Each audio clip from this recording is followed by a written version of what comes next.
है?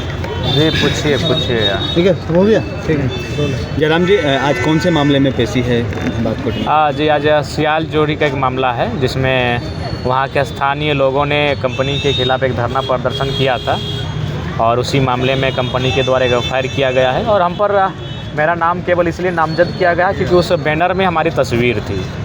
उस आंदोलन में हमारी उपस्थिति भी नहीं थी, वो ग्रामीणों का रैयतों का आंदोलन था। तो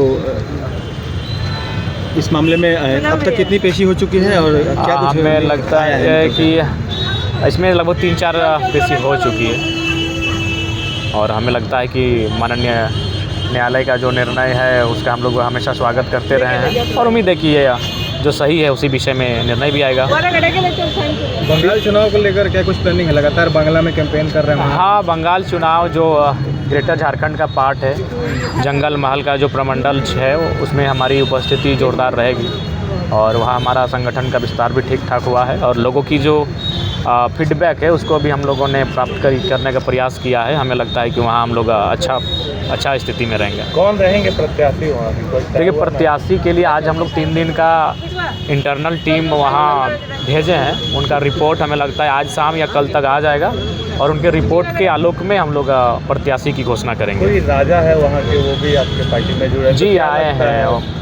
राजा तो आज के दौर में कोई नहीं है। भारतीय संविधान आर्टिकल 18 राजा, सम्राट, सुल्तान, शहंशाह इन शब्दों को प्रतिबंधित करता है, लेकिन उनका इतिहास काल में संबंध रहा है। लेकिन वर्तमान वो हमारे और आपकी तरह एक नागरिक हैं, समाज सेवी हैं।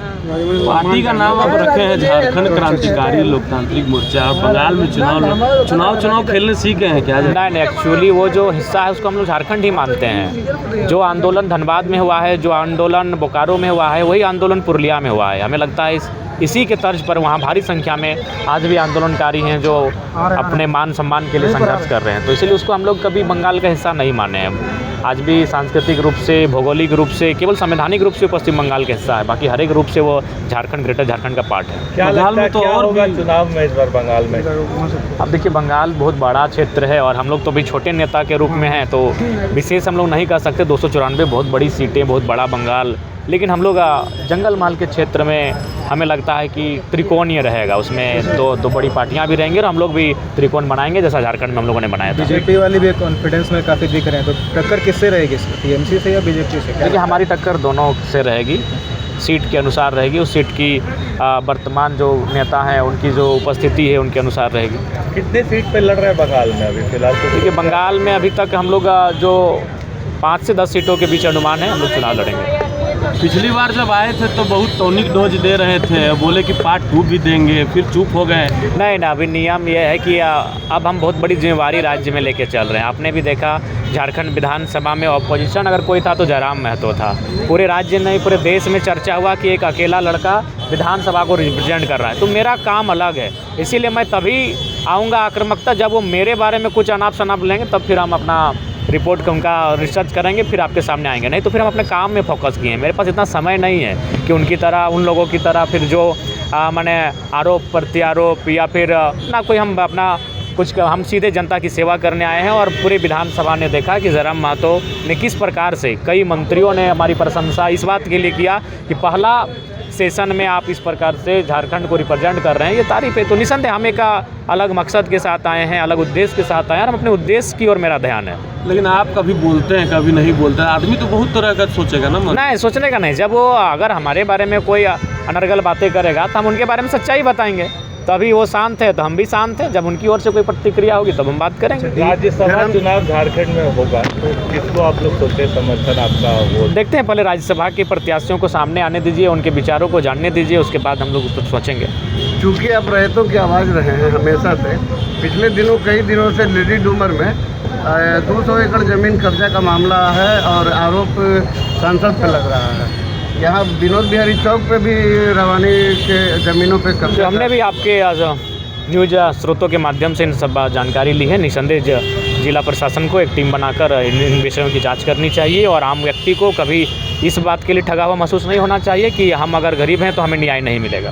आप समर्थन करेंगे अगर आपके पास आते हैं? निसंदेह कोई भी, अगर हम उन चीज़ों का आकलन करेंगे उसके बाद हम निसंदेह समर्थन क्यों नहीं करेंगे। अगर कोई भी रैयत है या फिर कोई पीड़ित व्यक्ति है, उसका परेशानी चाहे सरकार के अंग से हो या फिर विधायिका से हो या कार्यपालिका से हो, हम अपनी आवाज़ उसके लिए हमेशा बनेंगे। हेमंत सोरेन जी एक बयान देते हैं कि जिस देश में सबसे अधिक सरस्वती की पूजा होती है, सबसे ज़्यादा शिक्षा वहीं है, तो एक तरफ फिर भानु प्रताप शाही कटाक्ष करते हैं कि जिस देश में सबसे अधिक दाढ़ी और टोपी रखा जा रहा है, लेकिन अरब के मौलाना जो है पैसा कौड़ी कमा रहे हैं ज़्यादा। तो इस सब बयान को किस तरह से देखते हैं? देखिए, ये सब केवल माने एक समूह को खुश करने का, अगर आप किसी के लिए बयान, जैसे हेमंत जी अगर मान के मैं स्पष्ट कहना चाहूँगा, अगर हेमंत जी ने जो बयान दिया तो जाहिर सी बात है वो जिनके लिए बयान दिया वो नाराज़ हुए, लेकिन एक समूह खुश हुआ। और फिर भानु जी ने एक बयान दिया तो एक समूह नाराज़ हुआ, एक समूह खुश हुआ। तो बस हम आज स्पष्ट कहना चाहेंगे कि धर्म का आदर हर कोई करता है, मैं भी करता हूँ, आप भी करते हैं, हर किसी को करना चाहिए। लेकिन एक सच्चाई यह भी है,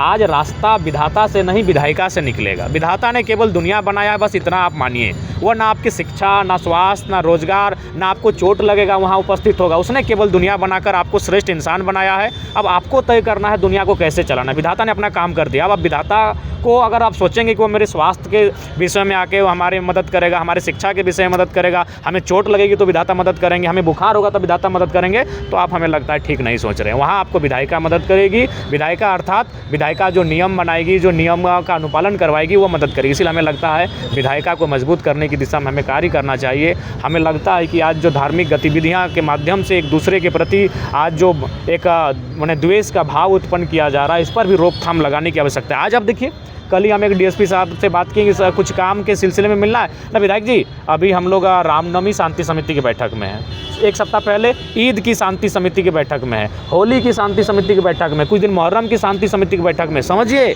आज धार्मिक कट्टरता इस देश को कहाँ लेके जा रही है। हमारी जो ऊर्जा है, ऊर्जा का मतलब क्या है, एक कार्यपालिका का अंग कहाँ है, प्रत्येक 15 दिनों में एक त्यौहार की निगरानी में है। उसे निगरानी में होना चाहिए ताकि कुछ अनहोनी ना हो, अप्रिय माने हमारी सुरक्षा में। लेकिन वो केवल त्यौहार की निगरानी में हमारा कार्यपालिका व्यस्त हो जा रहा है, तो वह देश कैसे आगे बढ़ेगा।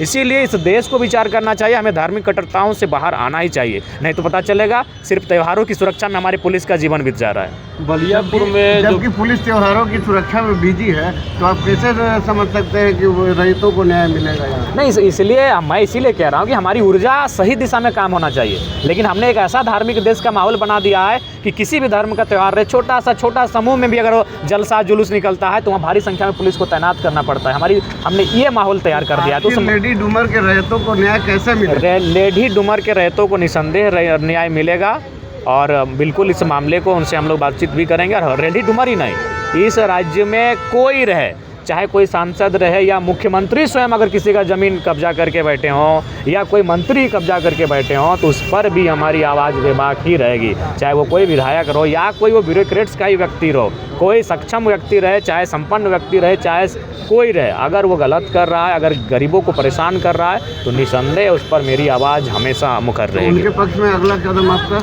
नहीं, बिना ऐसे नहीं, जब तक वो मेरे पास आएंगे नहीं, जब तक चीज़ों को जानेंगे नहीं। इस राज्य में 3.5 करोड़ की आबादी है और हर एक आबादी को परेशानी है और हर एक परेशानी में हम स्वयं नहीं गए। जब तक वो हमसे मिलेंगे नहीं, अपनी मसलों को सुनाएंगे नहीं, मैं उस पर अध्ययन नहीं करूँगा, तब तक मैं आगे कोई कार्य नहीं करूँगा। पूर्व विधायक योगेंद्र जी का घर जो ध्वस्त कर दिया गया। देखिए, इसमें तो भाई आप देख सकते हैं, मान के चलिए राज्य सरकार में गठबंधन की दल वो हैं और उसके बावजूद अगर उनके साथ ये व्यवहार हो रहा है तो उनको सोचना चाहिए कि ये किस गठबंधन के साथ उनका नाता है इस राज्य में। बलियापुर में पिछले दिनों प्रतिबंधित मांस का टुकड़ा, बल्कि पूरा सर ही काट के फेंक दिया गया था और बहुत बड़ी एक सांप्रदायिक हिंसा होने से बच गई।